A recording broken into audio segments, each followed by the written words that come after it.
Assalamualaikum warahmatullahi wabarakatuh. Perkenalkan, nama saya Vina Ain Zazilatu Rofiko. Saya dari kelas manajemen 1K, NPM 1190200411. Kali ini saya akan menjelaskan materi tentang lingkungan bisnis.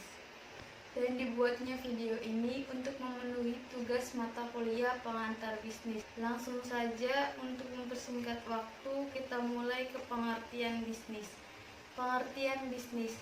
Bisnis adalah serangkaian usaha yang dilakukan satu orang atau kelompok dengan menawarkan barang dan jasa kepada konsumen untuk mendapatkan laba. Selanjutnya ada tujuan bisnis. Tujuan bisnis yang paling penting, yang paling utama untuk menjalankan bisnis yaitu untuk mendapatkan keuntungan atau laba. Selanjutnya ada sistem pasar. Sistem perekonomian sangat berkaitan erat dengan sistem pasar, dan sistem pasar sendiri terbagi menjadi 4, yaitu yang pertama ada monopoli. Monopoli adalah keadaan di mana hanya dapat satu penjual yang menguasai pasar. Yang kedua ada monopsoni. Kebalikan dari monopoli adalah keadaan di mana satu pelaku usaha menguasai penerimaan pasokan atau menjadi pembeli tunggal atas barang atau jasa dalam suatu pasar komoditas. Yang ketiga, oligopsoli. Oligopsoli adalah keadaan di mana penawaran satu jenis barang dikuasai oleh beberapa perusahaan. Yang terakhir ada oligopsoni, keadaan di mana dua atau lebih pelaku usaha menguasai penerimaan pasokan atau menjadi pembeli tunggal atas barang atau jasa dalam suatu pasar komoditas. Selanjutnya ada kegiatan bisnis. Kegiatan bisnis terbagi menjadi 4, yaitu yang pertama ada produksi. Produksi untuk menciptakan barang dan jasa. Yang kedua ada keuangan. Kegiatan mencari dana yang dibutuhkan untuk melaksanakan kegiatan dagang. Yang ketiga ada pemasaran, kegiatan untuk menginformasikan atau memasarkan barang kepada konsumen. Dan yang terakhir ada pengelolaan sumber daya manusia. Kegiatan ini untuk mencari tenaga kerja. Selanjutnya ada unsur-unsur kegiatan perekonomian.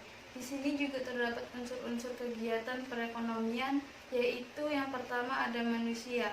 Manusia merupakan unsur terpenting dalam manajemen yang menggerakkan semua kegiatan organisasi. Yang kedua ada modal, uang yang merupakan modal yang digunakan untuk melancarkan semua kegiatan organisasi. Yang ketiga ada material. Material merupakan bahan baku untuk produksi. Yang keempat ada metode, cara yang digunakan untuk mencapai tujuan organisasi. Yang kelima ada market, pasar yang digunakan untuk memasarkan produk yang dihasilkan. Yang terakhir ada mesin. Mesin merupakan peralatan yang digunakan untuk melancarkan kegiatan organisasi. Selanjutnya ada lingkungan bisnis. Lingkungan bisnis terbagi menjadi 2, yaitu ada internal dan ada eksternal.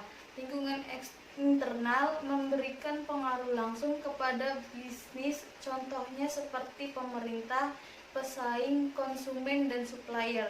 Ya, dan lingkungan eksternal, lingkungan memberikan pengaruh tidak langsung terhadap kegiatan bisnis, contohnya seperti ekonomi, sosial, budaya, dan politik. Selanjutnya ada sistem perekonomian. Kegiatan bisnis tidak bisa lepas dari kegiatan perekonomian, dan sistem perekonomian sendiri terbagi menjadi 3, yaitu yang pertama ada sistem ekonomi pasar. Sistem ekonomi pasar tergantung pada kapitalisme dan liberalisme untuk menciptakan sebuah lingkungan di mana produsen dan konsumen bebas membeli barang, menjual barang yang mereka inginkan. Yang kedua, sistem ekonomi komando. Sistem ekonomi di mana pemerintah memiliki kekuasaan yang dominan pada peraturan kegiatan ekonomi. Dan yang ketiga, sistem ekonomi campuran. Sistem seperti namanya, sistem ekonomi campuran kombinasi dari sistem ekonomi pasar dan sistem ekonomi komando. Sistem ekonomi campuran merupakan pasar bebas, sementara sisanya masih dikendalikan oleh pemerintah. Cukup sekian, kurang lebihnya mohon maaf. Wassalamualaikum warahmatullahi wabarakatuh.